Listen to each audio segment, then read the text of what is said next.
Okay, this is the vocabulary lesson for the New Year's resolution article. Let's get started. First of all, let's start with the title. A resolution is a decision or a plan or a goal. In this case, New Year's resolutions, it really has the meaning of a goal, something you plan to do or want to do by a certain date. You might say, I'm going to lose 10 pounds by April 1st. That's a resolution. It's a decision. Okay, a little bit later, you see the word vague. I ask, do you have formal written resolutions or just a vague plan? So something that is vague, it means it's not clear. It also has the idea of not detailed. So you might have a general idea, oh, I want to be healthy. But maybe you don't have a very clear, definite, detailed plan, like I will lose 15 pounds. That's a formal, clear plan. A vague plan is something like, I want to lose some weight. It's not clear, it's not detailed. So vague. Alrighty. Tradition, we see the word tradition many times in this article. I've used traditional in past articles. Well, a tradition, it's kind of like a habit, but it's a habit that goes through time. It's more like a cultural habit, or maybe a family habit, or a ritual. So it's an action that you do again and again and again, maybe every year, maybe every month. In this case, it's every year. Every new year, we make a resolution or a list of resolutions. What will I do next year? These are my New Year's goals. Well, that's a tradition, right? It's something we do year after year after year. We've been doing it for many, many years. That's a tradition. Okay, you see the word mythical. Janus, a mythical king of early Rome. Mythical means imaginary. It has a little bit of a religious idea. So in this case, this guy Janus, he was not a real king. There was never a King Janus in Rome. But they made him up. They made an imaginary king named Janus, kind of like a god, a religious king. And he was a symbol for wisdom, for looking forward into the future and looking back into the past. So that's a mythical king, not a real king, imaginary religious king. Okay, they say they placed him at the head of the calendar. If you use that at the head of something, it means at the beginning of something, at the start. So for example, you'd say, he is at the head of the line. It means he's at the beginning of the line. You're waiting in line. Well, the first person is at the head of the line. All right. Ancient means very old, of course. Janus was an ancient symbol. Janus was an old symbol. And it also got a little history about Rome. At New Year's, they would exchange gifts. To exchange means to trade. You give me something, I give you something. We are exchanging, we are trading gifts. So they exchanged gifts at the beginning of every year. And you see that the Romans had a solar calendar. It's the same basic calendar we use now in America. A solar calendar, solar means sun, from the sun. So the other kind of calendar, most common, is a lunar calendar. Lunar means from the moon or about the moon. The Chinese calendar is a lunar calendar. It's based on the moon. The American calendar, the Western calendar, is based on the sun. It's a solar calendar. Solar. Okay, we see the name Julius Caesar in this article. Julius Caesar was a very famous emperor, very famous king of Rome. There's a Shakespearean play, a play by Shakespeare about Julius Caesar. Probably, maybe the most famous Roman king, Roman emperor. All right, so let's see what else. We have the word accurately in that same sentence. Accurately means correctly. It means close to the truth or close to what you want. So the Julius Caesar's calendar was more accurate. It was closer to the real situation. In this case, the sun and the movement of the earth. And reflect, you say his calendar accurately reflected the seasons. Seasons, that's basically spring, summer, winter, and fall. So the calendar was important because they needed it for farming. And they wanted the calendar to reflect the seasons. Reflect means imitate or copy or to be close to something, to be very like something else. So his calendar reflected, accurately reflected, closely imitated the seasons. Okay, Then next you see the Romans name the first month of the year after Janus. So that's where January comes from. January comes from the god's name Janus. It's the first month. And Janus was the god of beginnings. And he also was the guardian of doors and entrances. A guardian is a protector. So someone who protects something is a guardian. For example, someone who protects a child, we say that is the child's guardian. Okay, so he was the guardian of doors. I don't know what that means exactly, but maybe they put his picture above their door. Okay, and Janus was always depicted with two faces. Depicted means shown. Shown in a picture. It comes from picture, depicted. So it means pictured as or shown as. So when they drew a picture of Janus, he always had two faces, one on the front of his head and one on the back. He was depicted, he was shown with two faces. All right. Then a little later in that paragraph, they talk about some more traditions in Rome. One tradition was to give branches from sacred trees for good fortune. They would give each other branches. A branch is a piece of a tree. And a sacred tree, sacred means holy or religious or special. So maybe they had some special tree. They thought it was religious. They thought it had a special power. So that was a sacred tree.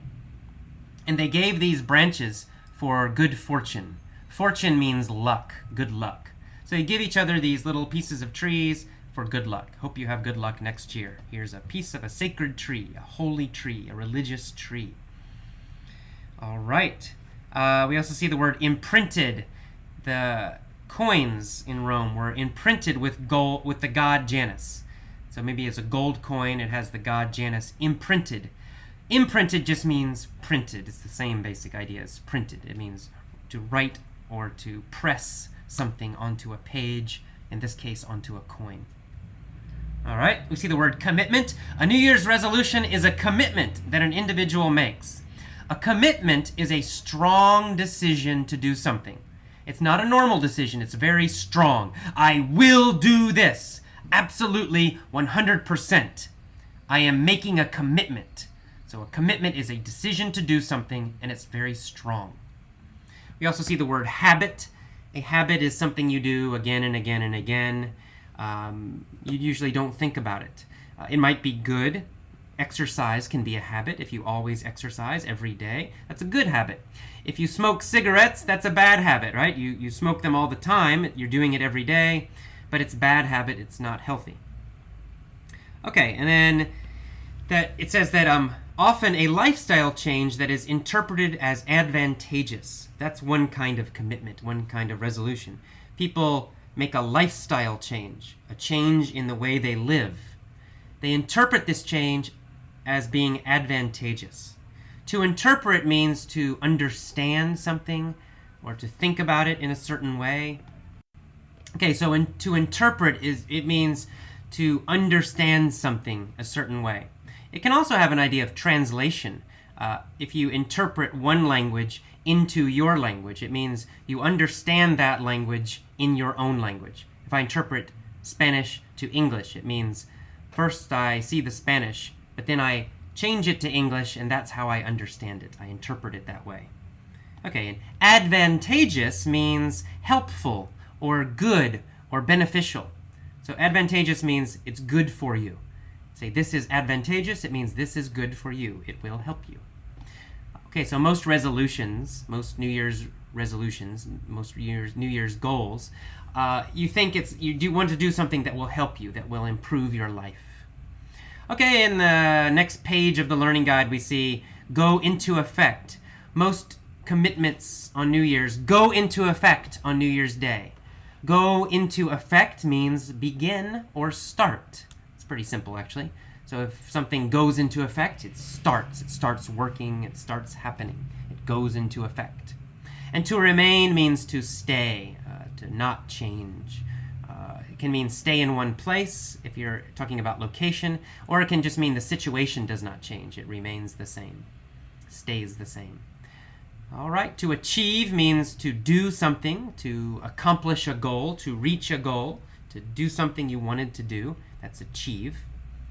And to set a goal means to make a goal, to create a goal. So you say, I set a goal. We use set, the verb set, with goals a lot. Those two go together, to set a goal. We don't say to make a goal so much. It's not wrong, but we usually say to set a goal. I don't know why, but we do. Okay. The next paragraph, you see the verb maintaining.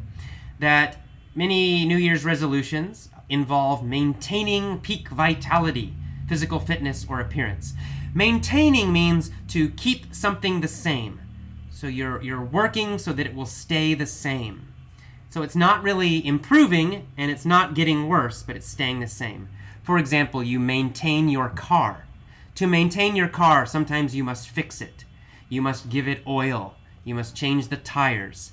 You're not making the car better, but you're preventing the car from getting worse. You don't want it to get worse. That's maintaining. So some New Year's resolutions involve maintaining peak vitality. Vitality means strength or health. So vitality, usually it's talking about a person's body. And if you say he has vitality, it means he has a strong body. He has a healthy body. He has vitality. So vitality is physical energy, physical strength, physical health. And peak means top or the best. If you can say he has peak vitality, it means he has very high strength, very good health. He's at the top, the best health. You can also say this football team is at the peak. It means they're at the top. They're the best team. All right, you see the word reduce here. Reduce means to make less, to lower, or to make less. Some people want to reduce their intake of alcohol or tobacco. Intake, it's pretty clear actually. It's two words, in and take. So it means to take in. In this case, we're talking about eating and drinking. It means taking something into your body, putting it into your body. So when we talk about food, it means to eat. If you talk about alcohol, it means to drink. That's intake. To eliminate intake of alcohol or tobacco. And then finally, we see the word sensibly in the last sentence. Resolutions to eat sensibly are quite common. Sensibly means in a smart way, in an intelligent way, to do something that's smart or intelligent. So if you eat sensibly, it means you eat in a very smart way, which usually means eating healthy food, right? So eating junk food, eating candy and drinking Cokes and eating nothing but junk food, that's not sensible. That's the adjective, sensible. It's not smart, right? Eating sensibly means eating lots of vegetables and lots of fruit. Eating in a smart way, sensibly. Okay, that is all for today's Effortless English lesson on vocabulary. I recommend listening to this lesson a few times. That will help you remember the vocabulary better. Then listen to the mini story. Okay, talk to you later. Bye-bye.